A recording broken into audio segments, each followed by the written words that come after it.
Abuelo, para ti, ¿qué significa decidir? Es elegir algo entre dos o más opciones. Y no todos van a decidir lo mismo.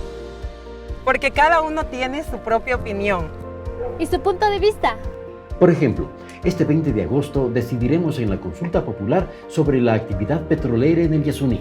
Y si estás fuera del país, no olvides que puedes decidir vía telemática. Mi voto decide. Y el tuyo también. CNE, tu voto decide. Abuelo, para ti, ¿qué significa decidir? Es elegir algo entre dos o más opciones. Y no todos van a decidir lo mismo. Porque cada uno tiene su propia opinión. ¿Y su punto de vista? Por ejemplo, este 20 de agosto decidiremos en la consulta popular sobre la actividad petrolera en el Yasuní. Y si estás fuera del país, no olvides que puedes decidir vía telemática. Mi voto decide. Y el tuyo también. CNE, tu voto decide. CORAPE Informa, generamos esta transmisión desde la Universidad Central del Ecuador para conocer lo que ha sido este nuevo incremento de precios para la gasolina Super y Eco Plus. Un aumento que se dio desde este 12 de agosto y regirán estos precios hasta el 11 de septiembre, cuando nuevamente tendremos que ver a cómo está el barril del petróleo para tener un nuevo referente en precios. Para conocer cuáles son los valores, qué expectativas se tienen y también qué puede pasar en torno a lo que está viviendo el país a nivel petrolero, vamos a conversar con Osvaldo Erazo, secretario ejecutivo de la Cámara de Distribuidores de Derivados de Petróleo. Osvaldo, bienvenido a CORAPE. Gracias, Rolando, por la invitación. Gracias y un fuerte abrazo a toda la distinguida audiencia de Radio CORAPE. Hablábamos, desde este 12 de agosto rigen nuevos precios para lo que son estas dos gasolinas que no están subsidiadas. Sí, bueno, hay que tener en cuenta de que en los combustibles para el sector automotriz hay dos que no están subsidiadas, que son a precios liberados, que es la gasolina Super y que es la Eco Plus. La gasolina Super durante 4 meses tuvo una tendencia a la baja, ¿no es cierto?, del precio que llegó a 3.77 el precio por galón. Pero este momento, este mes, ¿no es cierto?, hasta el 12 de septiembre va a tener un precio de $4.20 como precio referencial. Sí, es un precio relativo, mejor dicho, y es un precio alto. Otra vez la gasolina Super se convierte en una gasolina súper cara. Y eso sucede porque está atada a los precios internacionales del petróleo. Si nosotros comparamos el hecho de que los precios son volátiles, eso hace que también el precio de la gasolina Super sea volátil. En julio, ¿no es cierto?, que es el último precio que toman como referente para el precio de la gasolina Super. En julio el precio del WTI tuvo un incremento entre el 11 y el 15% de precio con relación a junio. Entonces eso es lo que se refleja en el precio de la gasolina Super. Ahora, esto influirá en el consumo, ¿no es cierto? Ya estaba con una ligera tendencia al alza la gasolina Super. Porque en enero empezó con 2.2 y empezó a subir hasta que llegó en junio a topar el 2.7%, o sea, del 2.2 al 2.7 en lo que se refiere a combustibles automotrices.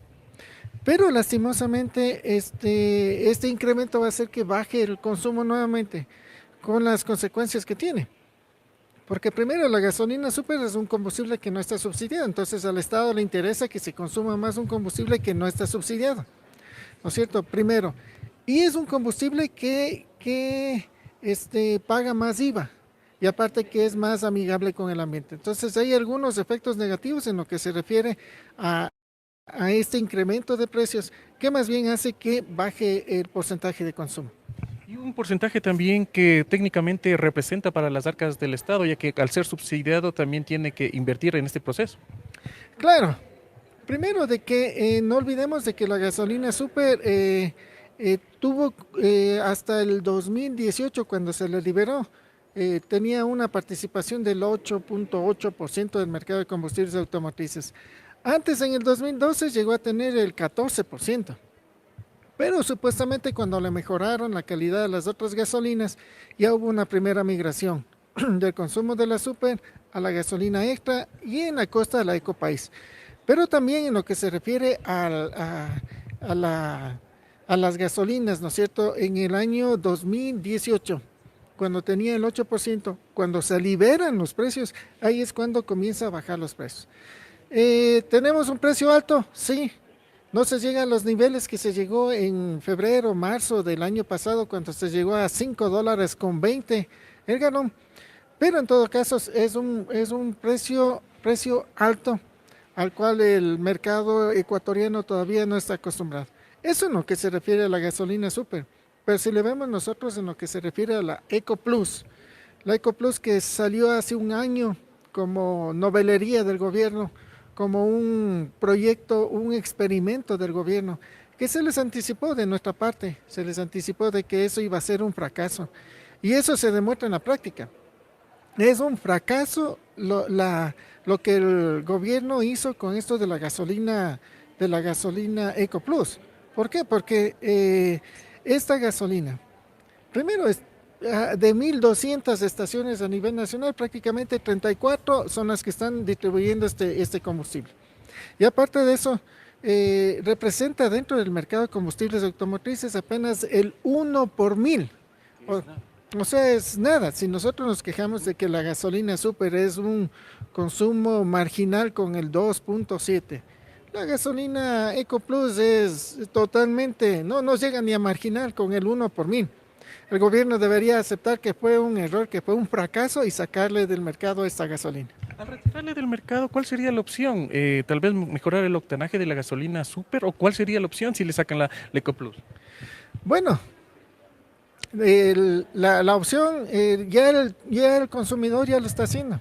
Muchos de los consumidores, para mejorar el octanaje, lo que está haciendo es mezclar entre la gasolina super y la gasolina extra, ¿no es cierto? Hacen una mezcla, mitad o un tercio, ¿no es cierto? Hacen unas mezclas, porque las gasolinas se las puede mezclar, sí se las puede mezclar. Entonces ya en la práctica el consumidor ya lo está haciendo. Y le sale incluso más barato que la gasolina, la EcoPlus, ¿no es cierto? No olvidemos que la EcoPlus también tuvo un incremento de 43 centavos este momento por galón, ¿no es cierto? Y bueno, ese es uno de los análisis que nosotros podemos ver. Pero también nos llama a nosotros bastante la atención de que, por ejemplo, de enero a abril se importaron 500,000 barriles de gasolina napta, del napta de alto octano, que es la gasolina de 95 octanos, la gasolina super, ¿no es cierto? Se importaron 5 millones de galones y se utilizaron 500,000 galones. O sea, ¿en qué se está utilizando el 90% de la gasolina de alto octanaje que se está importando? ¿No es cierto? El gobierno está preocupado por los incrementos de las importaciones. Sí, hay incremento de importaciones. Pero hay que tener en cuenta, primero, si analizamos lo del diésel, ¿cierto? Nosotros somos país deficitario en el uso del diésel. Prácticamente el 66, el 67% del diésel que consumimos en el país es importado, sí. Pero también hay que tener en cuenta de que la refinería estatal de Esmeraldas, que es la más grande, produjo en este año 8% menos. O sea, si somos deficitarios, estamos produciendo menos y consumimos cada vez más, entonces por cada galón que necesitamos adicional tenemos que importar más. O sea, las importaciones son mayores, primero. Segundo, más del 500% del consumo del diésel para el sector eléctrico que también incrementó. O sea, eso también hay que verificar. El ministro salió a decir de que por el estiaje está totalmente justificado cada galón hasta la última gota. Sí, pero no olvidemos que el estiaje fue hasta marzo, abril, ¿no es cierto? Hasta marzo. Y en abril, si revisamos, 500% de incremento en relación de abril con relación a abril del año pasado. Mayo también tiene un fuerte incremento. Entonces, o sea, si fue el pretexto del estiaje, ¿qué pasó con los otros meses? Entonces hay algunas cuestiones que se deben analizar en lo que es la dinámica del mercado de combustibles. Osvaldo, también ustedes mencionaban hace pocos días y precisamente se hizo un plantón de parte de las distribuidoras de combustible.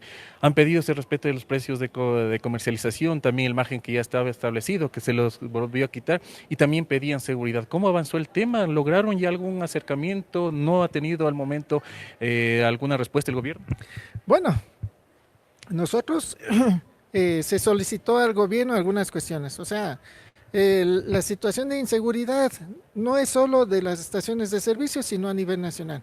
Pero las estaciones de servicio es un servicio público. Aparte de que es un servicio público, es un sector estratégico que no se puede detener. Entonces se ha pedido al Estado que le brinde seguridad a las estaciones de servicio, no a cada estación, sino a los lugares más sensibles, a los lugares donde puede haber conflicto. No se olviden de que lanzaron hasta dinamita en estaciones de servicio, que en buena hora nos llegó a suceder una catástrofe, porque si en realidad se incendiaba eso, hubiese sido en realidad una catástrofe.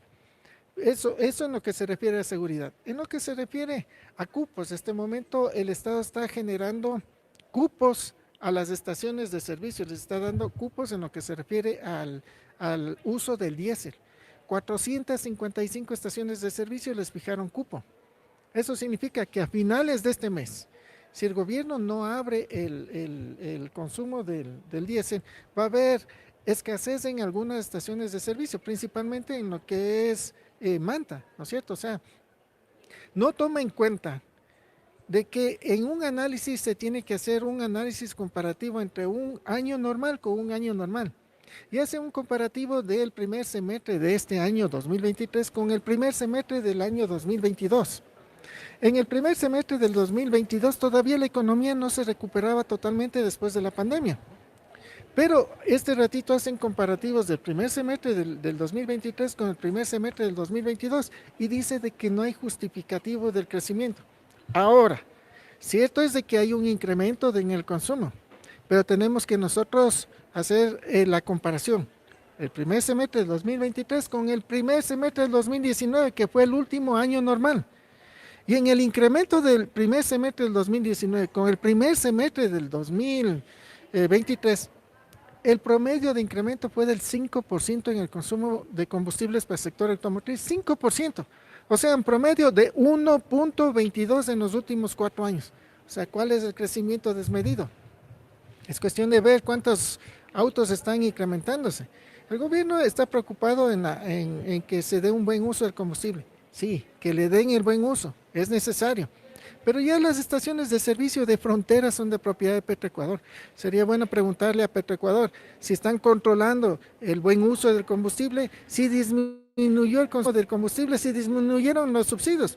Porque ese era el objeto de que las estaciones de servicio de propiedad privada de zona de frontera pase a manos de Petroecuador.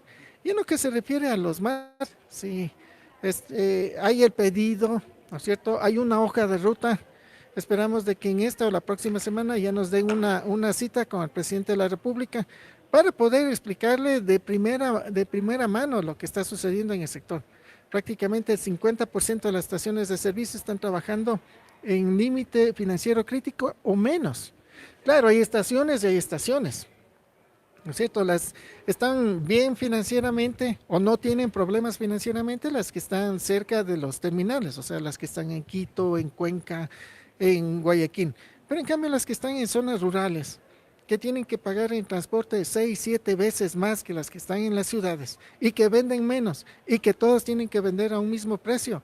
O sea, como que el Estado no entiende cuál es la dinámica del mercado, no quiere entender, ¿no es cierto?, de lo que está sucediendo, de todas las distorsiones que se están generando en el mercado de combustibles.